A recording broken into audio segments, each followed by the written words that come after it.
Right now, we've constantly had policymakers, the Reserve Bank of India, the government talk about the need for India to attract quality foreign capital into the country to bridge the current account deficit. But at the current juncture, when FDI is beginning to look uncertain, never mind the June number, which was a big jump, and FI inflows again because of global market situation beginning to look a little sketchy, do you believe that is going to be a challenge? If we subscribe to the theory that we will be one of the safe harbors, then I don't think that really will happen. And I believe that both FDI and FI will happen as necessary. I'm not a great fan of, on a net basis, FDI will make a big change. I think India is actually throwing up a different growth paradigm, because we have seen in the last 2 years that investment out has been equal to or more than investment in. So if you net out, actually we have invested more out. The way I look at it, this is again happening for the first time in the history of the world, as it were, that a developing country, which is taken this path, the entrepreneurs have taken this path to go out and spend more abroad than people are coming into the country. This is all a new dynamic which has been set in motion, and I would think that we should carefully watch this development. And now you will be formally taking over as chairman of Infosys in less than 2 weeks from now. What are the first things on your to-do list? Actually, do nothing. I mean it in all seriousness and great degree of humility, because Infosys is a great company. It is a company which over 30 years has transformed itself as the mainframe, which used to take a room this size, morphed into that device which is in your pocket today. And this company has morphed itself also as appropriate. So, yes, there are changes that have happened. There is probably a realignment of growth around the markets that Infosys would have been operating in. In a competitive context, we will have to see what competition is doing. There are several growth strategies, but all these have been articulated by Infosys as part of their reorganization and going forward. That's why I mean nothing yet, because what had to be done, I think they have already set in motion over the last 3 to 6 months. I would guess that we need a little bit of patience to see the outcomes. And if the outcomes are not what was expected, I'm sure executive management will come up with course correction as necessary.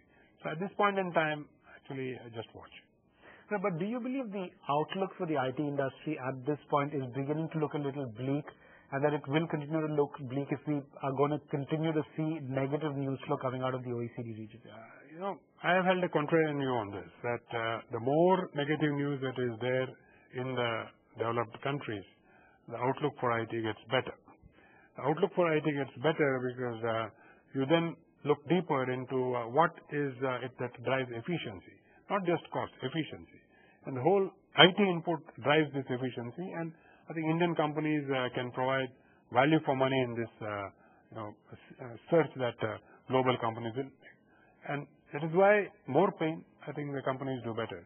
I'm not worried about this on that count. Right. Mr. Kamath, for the banking sector, what do you believe the big theme that's going to drive the industry in the next few years? I guess that there are two themes really here. One is inclusive banking. Just inclusive banking would not have worked if developments in terms of technology, particularly the device which enables you to take banking to the layman, was not evolving at this faster pace. And by this I mean the handheld device, whether it is a cell phone with internet connectivity or a PD with internet connectivity in one form or the other, 2G, 3G, or as you come to the next, basically a 4G type of device. And the dropping cost of that device and innovation that a bank can put on that platform, I think will drive the whole disruption that will take place next in the banking business.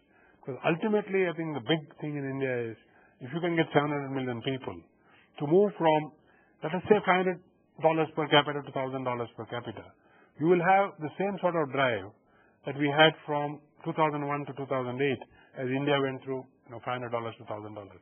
That is the whole of India went through. Now you will have a subset of India going through there, while the rest of India probably is going to go from $1,000 to $2,500 or $3,000. So you got an engine of growth which you had probably not thought of, suddenly also going to provide additional momentum. And you did mention innovation, but between innovation and service quality, what would you add greater weightage to? I would guess that just service quality alone will not get you far. I think technology innovation is needed. At this point in time, particularly given our challenge and as a country what we need to do. So I guess technological innovation leads and service innovation has to keep pace. I would say that service innovation is a given. It has to be there. Service quality is a given. It has to be there. And technology innovation differentiates. All right, Mr. Kamath, thanks very much. Thank you.